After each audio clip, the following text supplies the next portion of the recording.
Hello guys, welcome back to another video on my channel. Now today it's another episode of LTFC Weekly. If you guys do not know what LTFC Weekly is, basically I cover everything that's happened to do with Luton and the Championship over the past 7 days.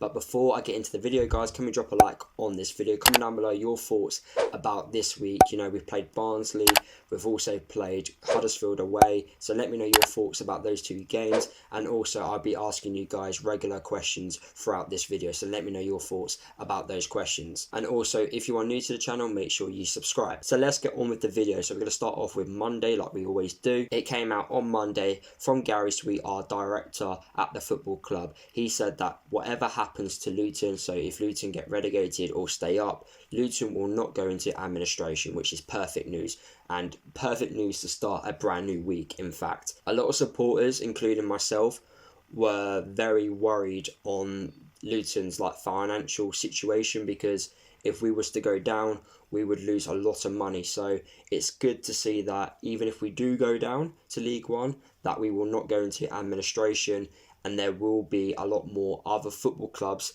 that will be in a much worse situation than Luton are. Moving on to Tuesday, it came out that Nathan Jones is very happy to see Luke Berry back in the starting 11. And I have to say, obviously, including the Barnsley and Huddersfield game, Luke Berry has been a complete different player. It just shows you what a manager can do to a player. Instant impact, you know, some of these players are performing so much different under Nathan than they were under Graham. And it just shows you that Nathan is probably a much better man management manager compared to Graham Jones was. I think looking back at it now, Graham Jones should just stick to being an assistant manager.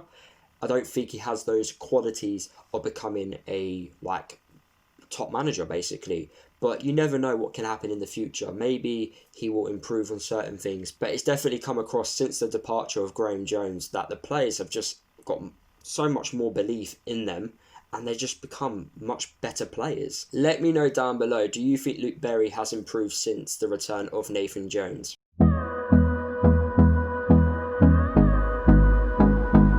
Moving on to Wednesday, it came out that Nathan Jones said that James Bree has some qualities which reflect Jack Stacey. So basically what Nathan Jones is saying is that James Bree reminds him of Jack Stacey, and they both have very similar qualities. And to be fair, James Bree, when we signed him, is an attacking right back. He loves to get forward, he loves crossing the ball into the box, just like what Jack Stacey was doing. But the problem was under Graham, we never got to see that because James Bree played left back and he also didn't have any protection in front of him. Since the restart of football, Luton's system has completely changed. Sometimes we play a 4-2-3-1 and sometimes we play the diamond. But when we play the 4-2-3-1, James Bree is a complete different player because he has protection in front of him and he's able to bomb down that right hand side, which is obviously amazing to see. So let me know down in the comment section of this video, do you think James Bree has become a better player since the return of Nathan Jones?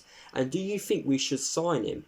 Now, if he carries on these performances, then I don't see why not. He's got one more year left at Aston Villa, and if Aston Villa get relegated, they're going to want to get rid of him, and they'll probably get rid of him on the cheap as well. So I can see us trying to get him, but he is on a lot of money, so it's whether or not he would take a wage cut to come to Luton. Moving on to Thursday, it came out by Nathan Jones that Luton needed to win 3 out of the last 4 games. But since Nathan Jones has said that, we beat Huddersfield, so it's only 2 wins in the last 3 games we need.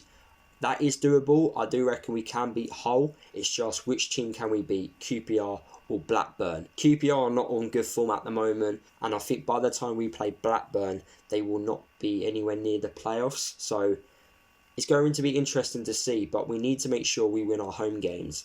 And since the restart of football, we have not been doing that. And that's been a common factor with a lot of teams in the Championship this season. They're not winning their home games. But despite that, we need to try and overcome that and try and win our home games. Because if we want to stay up, that's exactly what we've got to do. So out of the last 3 games, we need to win 2 of them. But I reckon we can beat Hull, especially away from home. We've been good away from home since the restart.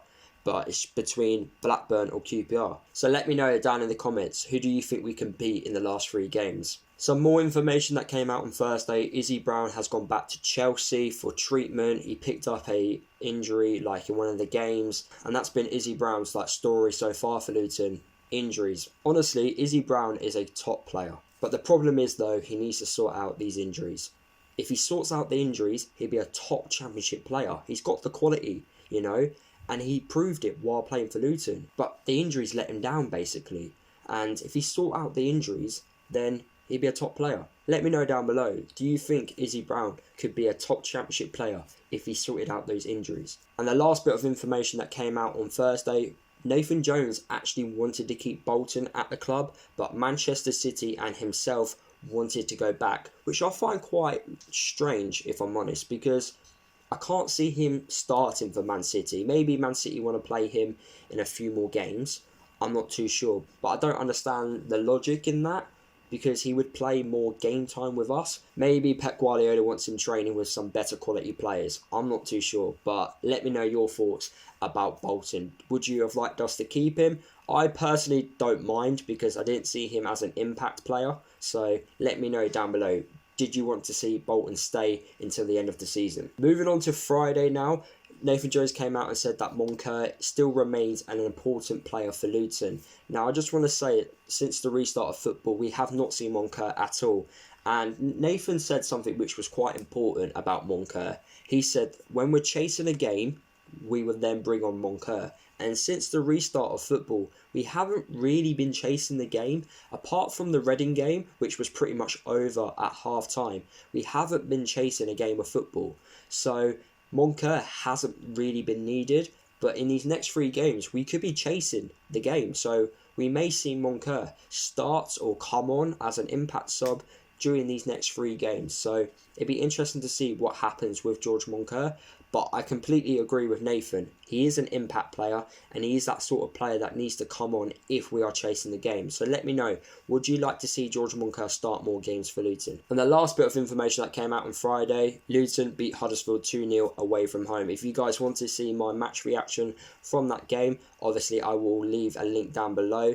But also go on my channel as well, you get to see that match reaction. It was a fantastic away performance. We played the 4-2-3-1, which was a brilliant system to play away from home. I would like us to play that system at home because I think we're a lot more solid at the back and we're a lot better going forward. But it was a quality performance away to Huddersfield, and it was a must win as well. And lastly, on Saturday, to end the video on a high, pretty much all the teams around Luton dropped points. Barnsley and Wigan got a 0-0 home draw. Middlesbrough lost at home to Bristol City. Hull lost at home to Millwall. So some great results there that went our way. Stoke obviously played today as I'm recording this video at home to Birmingham. So fingers crossed Birmingham can obviously cause some problems at Stoke, and Stoke can also drop some points in today's game. But because of those really good results that went our way, Luton are right back in the mix. And if we beat QPR on Tuesday, we can obviously climb out of those relegation places. So it's very important that we get something positive at home to QPR. So there you have it, guys. That is the end of the video. Hopefully you did enjoy this video. Drop a like on the video if you did. Comment down below your thoughts about this week in general. Answer my questions which I've gave throughout the whole of this video. Like I said, if you're new to the channel, make sure you subscribe. If you haven't already, make sure you follow me across all my social media, and I'll see you guys in the next video.